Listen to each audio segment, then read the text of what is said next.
Tripura graduate fishery officer অ্যাসোসিয়েশনে বিশিবা পোংমানি শালপালায় জাখা চালশালো ত্রিপুরা গ্রাজুয়েট ফিশারি অফিসার অ্যাসোসিয়েশনে বখাতে বিশিবা পোংমানি শালপালায় জাখা পানানো জেশে রেখা মন্ত্রী সুধাংশু দাস লগিও ডেপুটি মেয়র মনিকা দাস দত্তনক্ষপি কুবনি তাংফাং সমু তমাইখা পান্ডা জেশনা সুকাং পেহেলগামনি পাতিমুংनो थै कसं थैनाय एबा वानसुमुं सित्रारक बाय बुथार जाकनाय रकनो मुइतुख्लै किसा जरा श्रिं तंलायखा आबनि यागुलो पान्डानि सय कगलामते पान्डा बुतां रक চেংজাখা আমরা প্রতিনিয়ত চেষ্টা করে যাচ্ছি এবং আপনারা জানেন আমাদের রাজ্যের মাছের ডিমান্ড অনেক বেশি।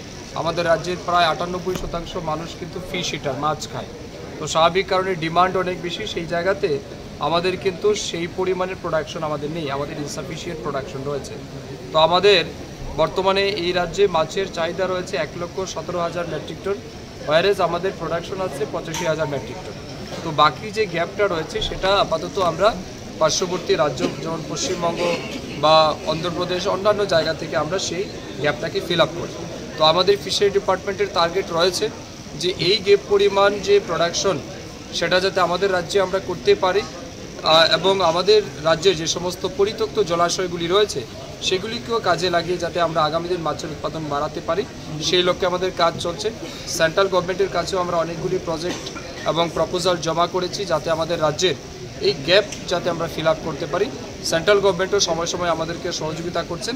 আশা করছি আগামী কিছু বছরের মধ্যেই এই রাজ্যের যেটা ঘাটতি আছে সেটা আমরা অবশ্যই 100% ফিল আপ করতে পারি। স্যার, অন্য একটা ব্যাপারে আপনি তো হিন্দু দাস হয়ে কথা বলেন, মাতা ত্রিপুরা সুন্দরী সম্পর্কে মন্তব্য এবং দেশ বিরোধী যে হারে মন্তব্য করে চলছে এই ব্যাপারে কি বলবেন? দেখুন, আমার মনে হচ্ছে সেই সমস্ত জিহাদি মেন্টালিটির মানুষরা আমাদের আর ধৈর্যের পরীক্ষা না নিক।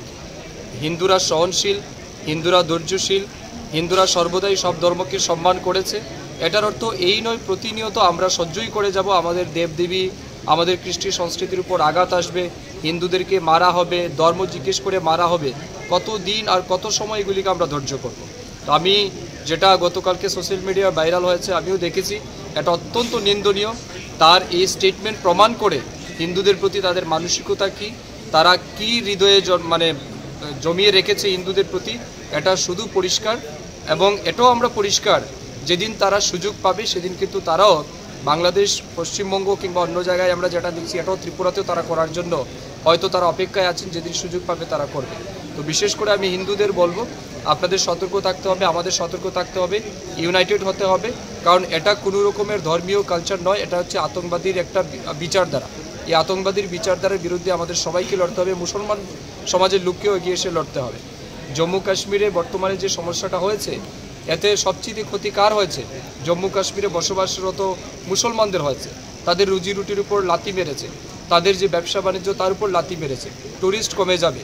তো তার জন্য দায়ী কে? মুসলমানই দায়ী। কিন্তু তো আমি বলছি মুসলমান সমাজকেও এই সমস্ত জিহাদি মানসিকতার বিরুদ্ধে আওয়াজ তুলতে হবে এবং যাতে এই দেশ থেকে এরকম পাকিস্তানি মানসিকতা সম্পন্ন, বাংলাদেশি মৌলবাদী মানসিকতা সম্পন্ন লোকদেরকে যাতে আমরা চিহ্নিত করে তার উপযুক্ত জবাব দিতে পারি, তার জন্য সবাইকে ইউনাইটেড হতে হবে।